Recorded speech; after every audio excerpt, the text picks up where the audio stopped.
Assemblée nationale, le Premier ministre boucle la boucle avec sa déclaration de politique générale, avec le passage des ministres et institutions et de leur budget voté. S'arrêter sur les grands défis de l'émergence n'est pas en reste le secteur privé avec ses nombreuses attentes listées par Youssoufa Diop de la CNES. Nous restons toujours dans cette actualité. Libéré Pape Alé Niang, une déclaration des journalistes. Vous allez le voir à l'Assemblée nationale qu'ils définissent comme le lieu approprié pour faire entendre leurs doléances.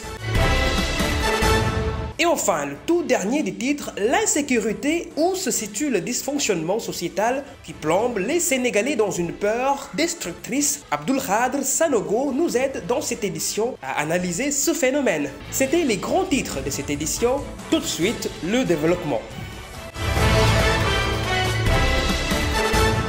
Bonsoir à toutes et à tous et bienvenue dans cette édition. Je vous l'annonçais tout à l'heure. Le Premier ministre Amadou Ba a fait sa déclaration de politique générale ce matin à l'Assemblée nationale. Un gouvernement de combat et de consolidation face aux nombreux défis multisectoriels. Il défendait face aux députés quel est l'apport du secteur privé et ses attentes.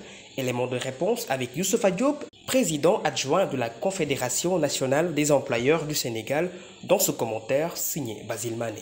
Face au Parlement sénégalais, pour sa déclaration de politique générale, le Premier ministre a listé les priorités de son gouvernement. La Confédération nationale des employeurs du Sénégal invite l'équipe d'Amadou Ba à travailler en étroite collaboration avec son secteur privé. Donc, je voudrais tout d'abord dire que réaffirmer la disponibilité de la CNES et du secteur privé national en général, donc à travailler en étroite collaboration avec l'État. Mais en tout cas, le gouvernement gagnerait beaucoup donc à formaliser donc cette concertation avec son secteur privé pour justement pouvoir ensemble échanger sur les grands chantiers ou sur les réformes majeures à prendre très rapidement justement pour pouvoir améliorer l'environnement des affaires et développer ainsi le secteur privé. Une plus grande considération souhaitée par le secteur privé auprès du gouvernement, un gouvernement de combat mis en place face aux priorités des Sénégalais. Nous souhaitons également, c'est toujours dans le même sillage, une plus grande considération du gouvernement à l'attention de son secteur privé national. Nous sortons la semaine dernière d'un atelier que nous avons organisé avec l'autorité en charge des marchés publics, l'ARMP pour ne pas la citer. Donc, cette rencontre a vraiment permis d'échanger. La Confédération nationale des employeurs du Sénégal veut que ce soit pris en charge de façon effective des enseignements tirés des crises précédentes, révélatrices d'une politique sur l'autosuffisance alimentaire.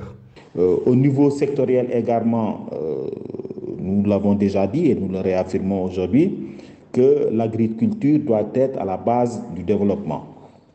Je pense que la crise sanitaire que nous venons de traverser, ainsi que le conflit entre l'Ukraine et la Russie, suffisent à servir d'exemple, parce que je pense que c'est à travers l'agriculture que le Sénégal pourra atteindre l'autosuffisance alimentaire. La déclaration du chef de gouvernement, Amadou Ba, a débuté sous haute tension. Voyant aussi défiler les députés de cette session solennelle, les journalistes présents dans l'hémicycle ont scandé le nom du journaliste Pape Alé Niang, autrefois arrêté et souhaite sa libération.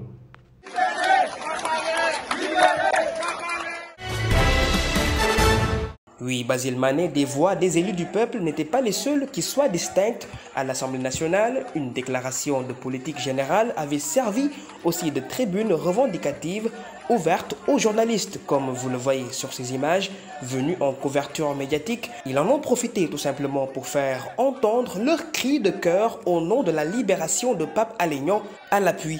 Standing ovation des députés. Le journaliste d'investigation est incarcéré depuis le 9 novembre. Il est interné actuellement dans une clinique de la place après que son état de santé soit dégradé suite à sa grève de la faim qu'il avait entamée depuis le 2 décembre passé. Parlons à présent dans cette édition de toute autre chose. Les tares sociétales sont devenues des empreintes.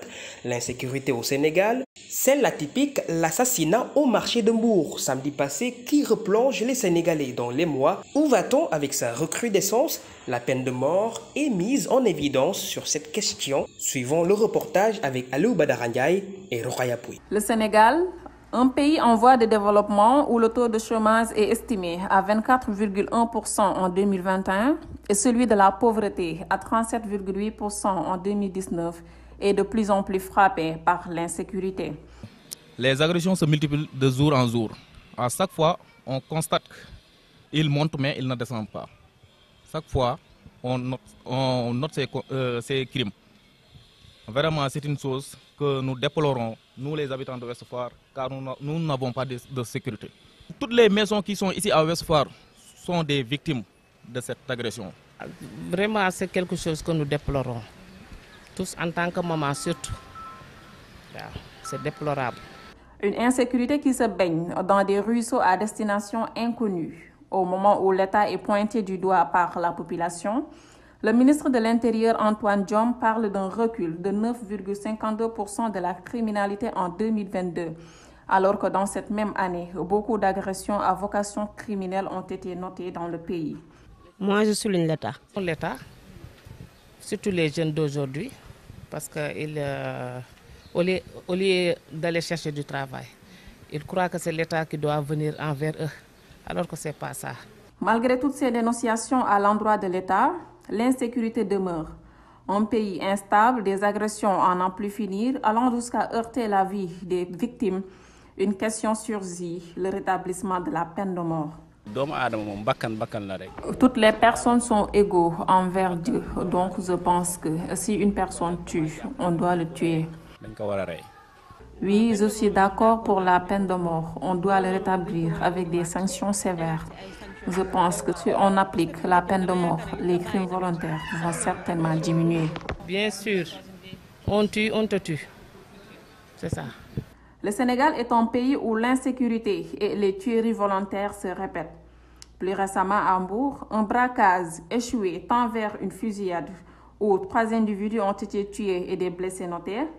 En mai dernier, une femme du nom de Kiné, gérante d'un multiservice, a été tuée dans son lieu de travail. Une affaire qui avait fait couler beaucoup de salive et beaucoup d'encre. Comme le dit l'adage, ventre affamé n'a point d'oreille. Et ce qui matérialise aujourd'hui cette crise du contact humain-là est relatif à tout ce qui est tout ce qui a trait à une absence de soutien, à une absence d'aide. Mais surtout foncièrement, cette crise de contact humain repose sur une autre crise fondamentale, c'est la crise de l'empathie. Alors quand on parle de l'empathie, on fait référence souvent à cette disposition d'abord de consacrer et de sacraliser l'être humain en reconnaissant que autrui est un prolongement de moi-même.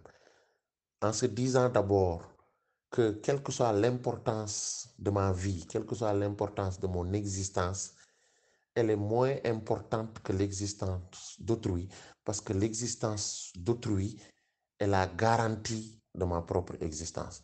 Et ça, c'est un niveau, si vous voulez, de réflexion, d'ancrage et de perception de la vie hyper élevé. C'est procéder à ce qu'on appelle l'apologie de l'humanité. C'est difficile de se réveiller au petit matin, de voir sa mère mourir de faim, et également de voir des gens aussi faire dans l'exhibitionnisme, offrir 2 millions ou 3 millions dans des soirées dansantes, qu'on ne veuille jamais faire porter la responsabilité à autrui de sa propre pauvreté. Aujourd'hui aussi, la pauvreté ne peut pas justifier un certain nombre de gestes, ne peut pas justifier un certain nombre de comportements et de pratiques. Mais pour ce faire, faudrait-il d'abord que dans notre manière de se socialiser ou de s'auto-socialiser, qu'on puisse, comme je l'ai dit tout à l'heure, prospecter les chemins d'une intériorisation de la culture d'empathie.